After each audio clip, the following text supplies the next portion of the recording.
Most people think their biggest problem is the world around them: work stress, financial struggles, complicated relationships. But what if the real obstacle is inside you? Sadhguru explains that suffering doesn't come from circumstances, but from the inability to manage your own mind. As long as you don't take control of your thoughts and emotions, you'll always be at the mercy of what's happening around you. But there is a way out, and it might be a lot simpler than you think. From tiny worms crawling in the dirt to birds soaring in the sky, every form of life is designed to reach its full potential. An oak tree never questions whether it should grow. A lion never hesitates to roar. But humans? That's a different story. We get lost in doubt, fear, and distractions that pull us away from what it truly means to be fulfilled. Sadhguru reminds us that being human isn't just about existing, it's about unlocking your potential. But how can you achieve something you don't even know how to define? The problem is, most people spend their lives trying to fit into pre-made molds. A degree, a good job, a brand new car. And yet, that nagging emptiness remains. Because fulfillment isn't about what you have, it's about who you are. Imagine a fish trying to live like a bird. It will never be happy, no matter how hard it tries. Sadhguru says the key is discovering your true nature. But how do you do that? How do you figure out your real purpose in this life? The answer lies in your inner experience. When you watch a child playing, completely immersed, without a single worry, that's a glimpse of true fulfillment. Now, compare that to an anxious adult, constantly trying to please others, weighed down by expectations. Sadhguru shows us that connecting with our essence means tuning out external noise and learning to manage our own mind. Because in the end, it's not the world that's holding you back, it's the chaos in your own head. But what if your mind became your greatest ally instead of your worst enemy? If you had to choose between living with a peaceful mind or a chaotic one, which would you pick? Seems obvious, right? Yet, most people are trapped in a storm of uncontrolled thoughts and emotions. They don't realize that the mind is supposed to be a tool, not a tyrant. Sadhguru teaches that when you learn to manage your mind, your entire life changes. Imagine waking up in the morning without that flood of worries and anxiety. The problem was never the outside world, it was always what's happening inside you. And here's the key: emotions don't just appear out of nowhere. They're built, fed, and reinforced by your own thoughts. If someone spends their day complaining about life, their experience will be filled with suffering. But if that same person chooses to focus on possibilities, their reality shifts. Sadhguru compares it to driving a car. If you don't have control of the steering wheel, every bump in the road feels like a disaster. But if you take charge, the challenges are still there, but you navigate through them with skill. So, the real question is, are you driving your mind, or are you just a lost passenger? The big irony is that people look for relief in external substances when the real power is within them. Feeling stressed? Have a drink. Anxious? Light up a cigarette. Need to relax? Take a pill. But these are just temporary fixes that create dependency. Sadhguru says that if people learned how to keep their thoughts and emotions in a pleasant state, they wouldn't need these escapes. The problem was never that life is hard, it's that the mind is out of control. But what if there was a natural way to find the peace that so many chase in all the wrong places? For centuries, the idea of paradise has kept people in check. Suffer now, enjoy later. Work hard, follow the rules, and one day you'll be rewarded somewhere better. But what happens when that later stops being convincing? Younger generations aren't buying into that promise anymore. They want pleasure here and now because the future feels too uncertain to bet on some distant spiritual reward. Sadhguru points out that as belief in paradise collapses, more and more people are looking for new ways to escape. And if happiness isn't guaranteed after death, then maybe a little chemical pleasure right now seems like the next best thing. But here's the real question. Does that momentary escape actually fix anything? People drink, get high, and numb themselves to avoid the weight of reality. Yet, ironically, the more they try to escape, the more trapped they become. It's like trying to get out of quicksand by struggling the wrong move just makes things worse. Sadhguru says that when the mind lacks meaning, it looks for distraction. And when there's no internal source of contentment, anything that brings instant relief starts to look irresistible. But can a temporary high really fill an existential void? The collapse of belief in paradise doesn't have to be a problem, it can be an opportunity. If people stopped waiting for some future reward and started creating a fulfilling life right now, everything would change. But that requires something most aren't willing to do. Look inward and take responsibility for their own inner state. Sadhguru reminds us that happiness isn't something you find outside, it's something you build from within. But what if, instead of relying on external substances, there was a natural way to reach an elevated state of well-being? Humans have a funny way of looking for shortcuts, even when they lead to dead ends. Instead of learning how to deal with stress, anxiety, or frustration, the modern solution seems to be turning to chemicals. If something bothers you, there's always a pill, a drink, or a substance promising instant relief. But Sadhguru warns, when you need an external stimulant to feel good, it means you've lost control over your own internal chemistry. And what starts as a small escape can easily turn into a full-blown dependency. The human brain is a sophisticated machine for creating emotional states. One moment you feel happy. The next, you're drowning in despair, all without anything changing on the outside. The question is, who's in control? If someone can only feel good by artificially altering their biochemistry, they're handing over the keys to their well-being to something external.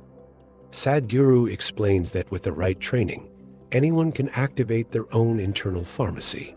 After all, if your body's chemistry can be manipulated by outside substances, why not learn to adjust it naturally? Imagine living in a state of clarity, energy, and balance without needing anything but yourself. Sounds impossible. To many ancient traditions, this has always been obvious. Practices like conscious breathing, meditation, and energy work naturally regulate neurotransmitters. But modern society wants everything fast, with zero effort. The problem is, shortcuts always come at a cost. Sadhguru warns that the more people rely on substances to feel good, the more they lose control over their lives. But what if there was a way to experience pleasure without being dependent on an external source? Intelligence without responsibility can be a curse. The same intellect that creates advanced technology is also what traps people in anxiety, regret, and imaginary fears. Sadhguru says human intelligence should be used to create a beautiful life, yet many use it to manufacture suffering. The mind becomes a burden, a problem generator, creating issues that aren't even real. But what if this intelligence was redirected toward something productive? What if, instead of feeding worries, people started using this power to consciously shape their lives? The problem is that taking responsibility is uncomfortable. If someone is unhappy, it's easier to blame the boss, the government, a tough childhood, anything but looking within. But Sadhguru makes it clear, as long as you outsource your happiness, you'll always be a prisoner of your circumstances. True freedom comes when you realize your life experience is in your hands. Want a practical example? Take two people with the same reality. One sees challenges as opportunities, the other as misfortunes. Who lives better? The answer lies in how each takes responsibility for what they feel. The joy of life isn't about avoiding difficulties, but becoming bigger than them. When you learn to drive your own mind, there's no need for escape. Work stops being a burden, relationships become enriching, and even tough moments gain purpose. Sadhguru teaches that life is meant to be experienced consciously, not treated as a problem to be solved. But if so many people suffer because of a lack of inner control, what would it be like to live in a state of genuine, unshakable contentment? If your happiness depended on something external, would you really have control over it? Most people think they would. They say, "I'll be happy when I get that job, when I find the right partner, when I have enough money." But Sadhguru explains that this logic is completely backward. If happiness comes from the outside, anything can take it away. Real power lies in being happy, no matter the circumstances. Sounds impossible? Then think about this.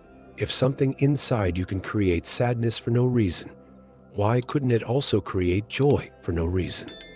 The problem is, people were never taught how to take care of their own inner state. They know what to eat to keep their bodies healthy, but they were never shown how to nourish their minds properly. As a result, they become slaves to their emotions, constantly swinging between pleasure and frustration. Sadhguru says happiness shouldn't be a random event, it should be a sustained state. Imagine waking up every day feeling good, without needing any external trigger. Sounds like a luxury, but it's really just a matter of learning how to operate your own mind. And here's the big irony. People turn to drugs, alcohol, and all kinds of substances to feel something they could naturally produce on their own.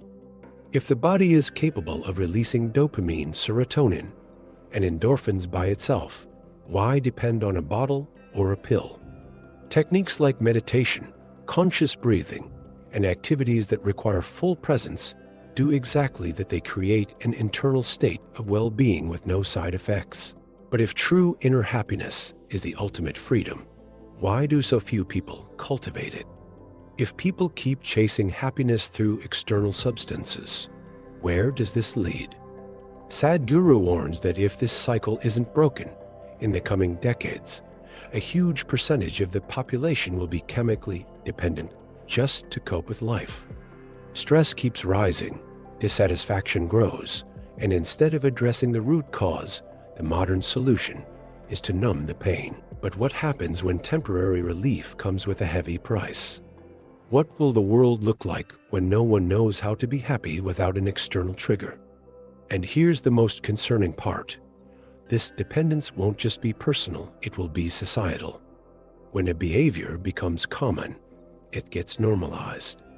If everyone around you is relying on some kind of substance to relax or feel good, it stops being seen as a problem and turns into a lifestyle. Sadhguru explains that this isn't freedom, it's slavery in disguise. If you can't feel joy on your own, you'll always be vulnerable, trapped by something that could be taken away at any moment. So what happens when that external solution fails? But here's the good news. This story can still have a different ending. Humans have the ability to choose a better path to take control of their own life experience. The first step is to stop waiting for something external to bring peace and happiness and start cultivating it from within. Ancient techniques have already proven that this is possible, but few people have the courage to change. What if, instead of accepting a future of dependence, more people learn to live in a state of fulfillment without needing anything outside themselves? So how can someone start training their mind to generate happiness from the inside out? One of the simplest techniques is conscious breathing. Sitting for just 5 minutes a day and focusing only on your breath, inhaling and exhaling slowly, helps stabilize your body's chemistry and reduce stress. Another powerful practice is active meditation, like walking in silence, paying attention to each step and every sensation in your body. This teaches the mind to stay present instead of getting caught up in worries and anxieties. Another proven method is intentional gratitude. Every night before bed, write down 3 things you're grateful for. It sounds simple, but this practice trains your brain to see the positive side of life, shifting your internal chemistry without artificial stimulation. Additionally, practices like yoga and chanting mantras help regulate emotions and stabilize the nervous system. When these techniques are applied consistently, the need to seek pleasure in external substances naturally starts to fade away. The truth is, living in a state of lasting joy isn't some abstract concept, it's a skill you can train. Just like the body gets stronger with exercise, the mind can be reprogrammed to generate well-being on its own. But most people don't have the patience for this. They want instant results, which is why they turn to dangerous shortcuts. Sadhguru says that instead of running from discomfort, the key is learning how to transform your own system. Now that you understand how this mistake has been sabotaging your life, the real question is, what will you do with this knowledge? Will you keep being a prisoner of your own thoughts, or will you finally take control? Sadhguru shows us that the key to a fulfilling life is already within us, but only those who take action will see the results. So tell me, are you ready to transform your experience?